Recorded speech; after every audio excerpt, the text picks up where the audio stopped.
sunk an enemy destroyer. Hey team, it's Ripper here. Hope you guys are doing fantastic. Do I have a treat for you today? The Tier 8 USS Kidd. Is it still good in today's meta? Really, really fun ship and one of my first OG destroyers. But before we begin, like, subscribe, bell button below. If you see value in the channel, like the video, let us know how we're doing and what we can do to get better. And as always, at 2,000 subs, we're going to give a free premium DD giveaway right there. Look forward to that. So let's get right to it. The USS Kidd Tier 8. As you can see right there, single 5 torpedo tubes right there with 5 127 millimeter gun, 38 Mark 12 guns, and this is basically a simple Fletcher class destroyer. Pretty awesome. Let me read a couple little snippet about it. USS Kidd, a American premium Tier 8 destroyer. In the tech tree, you guys want, actually forgive me, it's not a tech tree ship. It is actually a premium ship. And it was a Fletcher class destroyer. USS Kidd sailed across New York Harbor on her maiden voyage with the Jolly Roger Rays. She provided covering fire during the landings on Bougainville Island, the Gilbert Islands, and the Marshall Islands in the Pacific Ocean. The destroyer took part in the Battle of Leyte Gulf and the Battle of Okinawa. USS Kidd was one of 3 ships designated by the U.S. Navy for preservation as a memorial. In May 1982, the destroyer was towed to Baton Rouge, Louisiana, to be converted into a naval museum and memorial. USS Kidd is now preserved as a military museum ship there in Louisiana, and she was first released for sale worldwide on November 2017. So again, this is was a premium ship. Forgive me, it wasn't a tech tree premium, and this is one of my, I would say, very first premium DDs that I got, because when you first start grinding, you're like, man, I need a powerful DD at Tier 8 to get myself to that level Tier 9 and Tier 10, and man, this thing never let me down. One of the best, I would say, Fletcher class destroyers out there. It's still a very, as you can tell, as I read earlier, very memorable, a lot of history. I believe they'd used it for a lot of movies. It's a national museum. It is one of the most incredible. You can actually go go to Louisiana and actually walk the museum of this ship. It's pretty awesome. Let's talk about it. The maneuverability is great. Its speed, decent, average. Not the fastest like French destroyers, but it's decent enough to get you around. Good maneuverability. Torpedo is lacking on the side. It's still got the 5 torpedo tubes that go out to about 9-ish kilometers. Not the greatest range, but they pack a punch. They're okay. They're the 5 single barrel guns, as you can see right there, but they do, if you build for rapid reload or full gun build that I'm doing right now, you can see kind of the damage output it can do. It starts with a lot of fires, really good at doing that, and it's got the American smoke, so you can sit in there and farm back in the day when you could farm. Not really much in today's meta, where you can just sit in your smoke and not expect to have torpedoes or radar or whatever that hunts you down, hydro nowadays. So long gone are the days of just sitting and smoking farming, but it's still, again, this is just in rank battle. I just played, several rank battle games with the USS Kidd to see if it is actually pretty fun. It's still viable, it's still useful, and it actually pretty is. And I think the key component is, as you can see, it has heals. So when you can rebuild your health and come back from making all these mistakes, it is a very crucial and clutch thing to have. So I think a destroyer player should always have heals, because you make a lot of mistakes, you get exposed to a lot of gunfire, you're exposed to all the elements, and it's pretty difficult. Now, here's the bread and butter of what a destroyer should have done, especially the USS Kidd, which is hunt submarines. Unfortunately, it's an arcade game, and it doesn't actually model the same, but as long as the submarine is on the surface and playing like it should be, a more fair fight here, it's interesting. But I have no hydro. There's no way, and he's under the surface right now on a periscope depth. I can't shoot him, so none of my guns or weapons work at him. Not even my torpedoes are really difficult to get. The only way I can get to him is depth, like literally drive over top of him and drop my depth charges. So there's a complaint I have about that. And even then, if that was the case, why not give me some kind of consumable allows me to spot the submarine, because that's what destroyers did back in the day. Why is the submarine allowed to spot me at all times? So it's very difficult in that regard, and all my attention is focused on the submarine. But this is actually kind of like the movie Greyhound with Tom Hanks in it. It actually is kind of how that movie played out. It was kind of a surface brawl, which I don't know if a submarine would surface that often to go mano a mano with a destroyer, but this is kind of how that movie turned out. Look at those homing torpedoes. Really ridiculous how that works. That's kind of how you dodge that. And this kind of video shows here out Tier 8 how you kind of counter the submarine gameplay, which is very fun and engaging, if you want to call it that. But really, again, it's all about keeping nose in and keeping being unpredictable, as well as damage conning the radar sonar ping once you get it at the right appropriate moment. So you kind of watch the video, see how I kind of dodge. I just learned it by watching other YouTube guys, and this has seemed to be working out for me. I don't know if this really works at Tier 10 and above, because they're just ungodly powerful, but all I can do is look for that oil slick on the surface. That means he's damaged or leaking oil. So now he has to come up. He can't stay underwater that long. Therefore, it forces him to come up, and we just basically splatter him with splash damage. Look at the amount of shells I'm shooting at him and still not killing him until the very last second there. Splash 1. So that's the power of what the kid's supposed to do. And here's the other role the kid's supposed to do is also hunt other destroyers down. So right now, the last destroyer player, where is he at? He's probably hunting my submarine. And the concealment is actually pretty decent, 5.8. And there we go. We spot each other. It's the other kid, and let's go duke it out mano a mano here, and let's see if we can nail him. Now he's firing AP, we're firing HE. Let's see which one outlasts the other. It's all about angling and aiming at this point. Who is the better aimer? Who can get more shots on target? And as you can see, single barrel guns are very difficult. Sometimes you got to angle just right, and boom, splash 2, he goes down, and that's how we get our final kill to win the game. So kid, very, very powerful in that regard, doing what it does best, hunt down destroyers and hunt down submarines. Here we go on another map, and this one, you can see the torpedoes were there. It's very interesting that it only has one single torpedo launcher. Normally I would think it would have two, kind of like the Fletcher would in Tier 9, but I guess they took one tube out.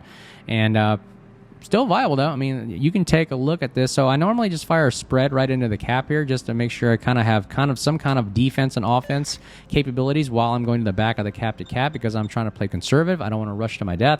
So those spread torpedoes are kind of preemptive just in case something is going along there, and we're going to start capping right there. And let's see if we can hold. Again, I have an exit strategy. I always talk about exit. Ooh, the cap is now being contested. Who is in there? Who is in here? Don't know who it is. Hopefully he spots himself. Here we go. Get spotted. Getting ready. Popping smoke. And whoa, look at that. Boom. Splash 1. Taking out the Asashio from unsuspecting torps. Now that just stirred up the hornet's nest. Now everybody's looking for me now because we just killed their DD player right there. And here we go, another instance of after losing the cap, we come back around, and I know the Kitakaze is in here. Inside the smoke, we shoot preemptive torps where we think he's going to end up. Now remember, I don't shoot torps where he's at. I'm shooting torps where I think he's going to be, because that's how destroyer players move. They're always moving around, so I'm always trying to guess where is this person going to be. We're going to rush the smoke right here, keeping all guns aimed at the direction I think the enemy's at, Kitakaze. Now, the guns do traverse very, very quickly. I do like that about the kid. Now, I think he's about to torp me right here, so I'm going to start turning in and nosing in, because he's probably suspecting, man, this guy is rushing me somewhere in the smoke, so I'm going to go in and pre-anticipate that. He's probably going to launch something at me. I'm just nosing in, wait for the smoke. As the very last minute of the puff smoke, I pop my smoke just in case, and there are the torpedoes, so I know he's somewhere to my left there. So I'm going to keep the guns facing, and notice the gun turrets are ready to go. And as we come out, we're ready to go. There he is. So we're going to aim right there. Center, I should have switched to AP, but at the heat of the battle, you're just, all just focused on just trying to make sure these shells hit. And I've got the gun build. I think my reload is a little bit better than him at this point.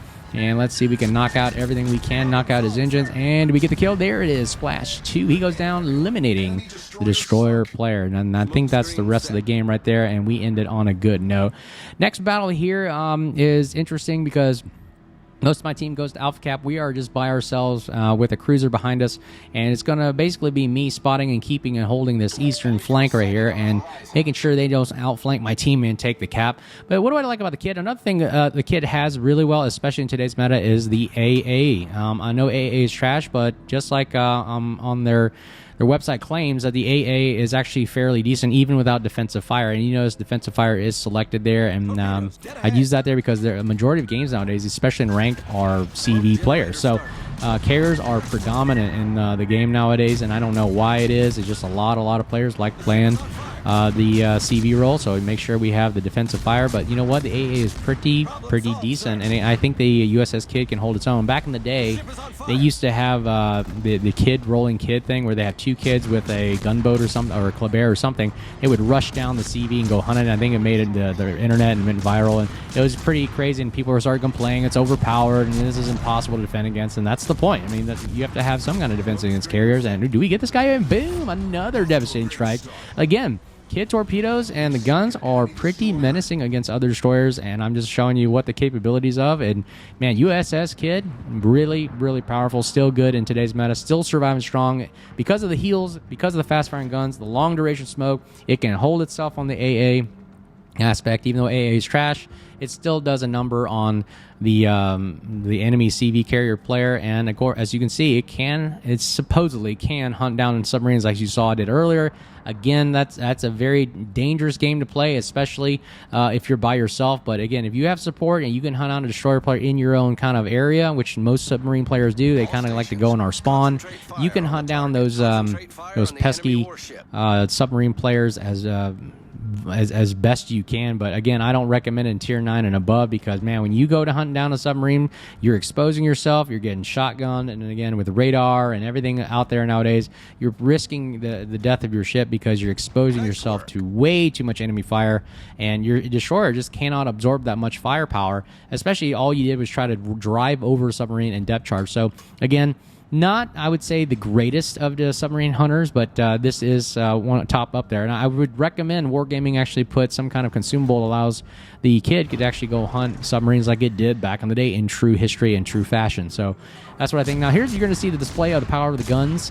Really, it's that American lofty dispersion. I mean, or sorry, not dispersion, the arcs. Look at the arcs. I mean, you are literally firing truly artillery shells, and you just got to have some kind of trailing skill skill of walking the tracers on, and it's just really hit or miss. You're just holding down the mouse button and holding and just trying to drag the shells onto the target, and that's the best you can do. They're not the greatest shell arcs or speed, but again, it's that wonky American loft arcing dispersion, and you just got to do your best. Now, here's some of the power of what the kid can do about starting fires and just lighten this thing up like a match. I mean, watch this thing. I mean, this literally is with what is it, 2.5 second reload, 5 guns. It sounds really cool, by the way, when you hear them just all blazing. There's one fire right there.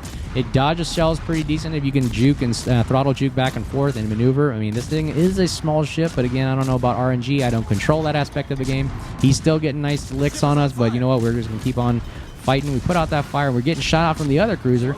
So let's see if we can pop smoke right here, and there we go. And let's see if we can get another fire going on the Odin here. Hopefully, oh, actually, he's turning into my torpedoes, which are kind of landmines. I mean, they're just going creeping along super slow. Do I actually get this hit? Boom, splash 2. Oh my goodness, I actually did. So man, kid, in ranked gameplay nowadays with CVs and submarines and everything, it's still viable. I think it's a very good ship to have. I believe it's still in the armory. It's for either money or doubloons. So really, I think it's worth picking up. It's a very powerful. If you're going to be a DD main, if you're like playing DD at tier 8, it's still viable, especially with the heals. Very forgiving, fast firing guns, a decent set of torpedoes, and good concealment. 5.8 sneaks up on destroyers really well, and of course it's got that American smoke. So very, very powerful in today's meta still. And again, holding its own against airplanes, against subs, and the best you can do. So let me know what you think in the comments below. Is this thing something worthy that you guys would like? What do you think of the gameplay? What can we do to get better? And as always, the build is at the end of the video. But as always, if you guys like and see value in the channel, like, subscribe, bell button below. And appreciate all the support. And as always, you guys stay safe out there. Make sure you say hi when you're in the chat. And look forward to seeing you guys out there on the high seas. Take care. Cheers.